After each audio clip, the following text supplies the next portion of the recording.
ukuri burya ubwiza nyakuri si uburanga.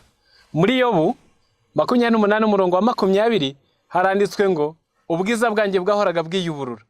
Yobu ntabwo ari amavuta yahinduranyaga, si irangi ryo ku munwa cyangwa ibindi, ni ingeso, ni imico, ni ubugwaneza yahoraga yunguka uko bukeye. Ngubwo ubwiza bwa Yobu. Muri byinshi biranga ubwiza, reka tuvuge kuri bine.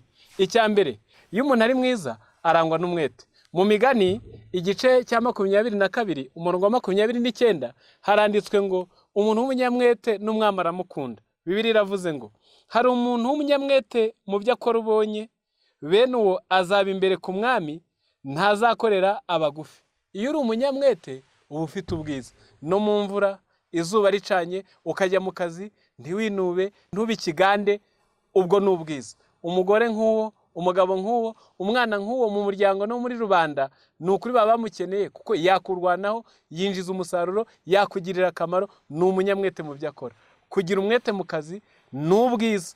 Ntabwo bivuze imisatsi, si inzara, si amatwi atoboye, ahubwo uwo mwete mu byo ukora binezeza abandi bikabagirira umumaro, nawe udasigaye, ni ukuri ubwo ni ubwiza. Ingingo ya kabiri mu ziranga ubwiza ni umurava.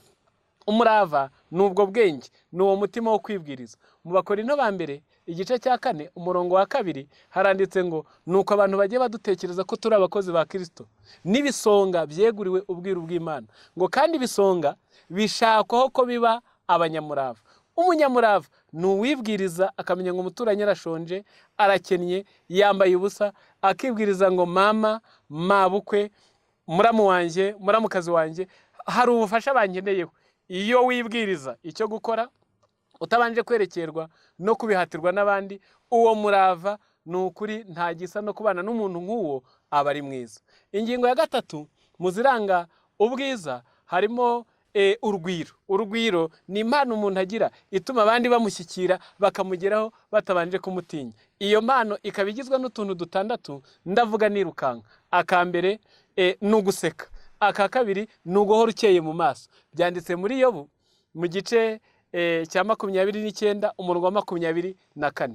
Aka gatatu ni ugusangira n'abandi. Nturye wenyine cyangwa ngo urye wihishe, dore ko nguriye yihishe nawe bimwihisha ntibimugirira akamaro. Noneho kandi no kugirana ibiganiro n'abandi birimo kwishima. Byanditse muri Nehemiya 8 umurongo wa 12. Ni uguhatira abandi kubagirira neza. Hari abadashaka kurara iwawe kuko batamenyereye ubagirira neza. Ubahase barara, ubahase barya, ubahaye impano hari abazanga bazikeneye, ubahase bazishyikira. Iyo uzi guhatira abandi byiza, ni ukuri nabyo biri mu biranga urugwiro, kandi urugwiro ni ingingo ya gatatu muzigize ubwiza. Muzabisoma Itangiriro 19 umurongo no wa 3.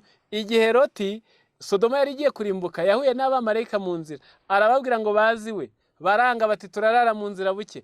Arabahata abajyana iwe, kandi yabyungukiyemo. Kwitangira abandi, ukajya uragira ibyo uhomba, ukajya uragira igihe ureka, ukagikoresherezamo n'abandi kugira ngo bagubwe neza. Kubaha Imana nta gisa nabyo. Yobu 28 umurongo wa 28 haranditse ngo maze bwira umuntu iti dore kubaha Uwiteka nibwo bwenge, kandi kuva mu byaha niko kujijuka.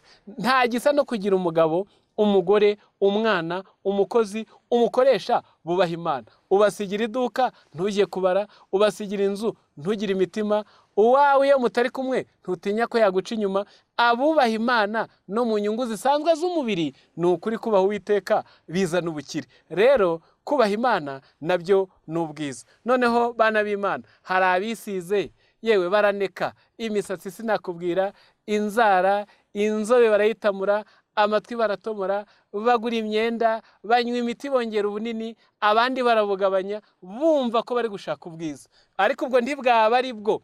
Uramutse wamusigira umukecuru, ndavuga nyoko cyangwa nyoko bukwe, ngo amwiteho ugasanga ntamwitayeho. Uramutse murumuna wawe cyangwa se umuvandimwe yaza kuba iwawe ngo namwe abagirireho umugisha, uwo mwashakanye, uwo mubana akanga kandi kuburanga ntacyo abuze, ubwo si ubwiza. Ubwiza ni ingeso, ubwiza ni icyo umuntu amariye abandi. Ngaho rero shaka ubwiza. Mu Baroma 2:7 haranditse ngo abashaka ubwiza n'icyubahiro no kudapfa, babishakisha gukora ibyiza badacogora, izabitura ubugingo buhoraho.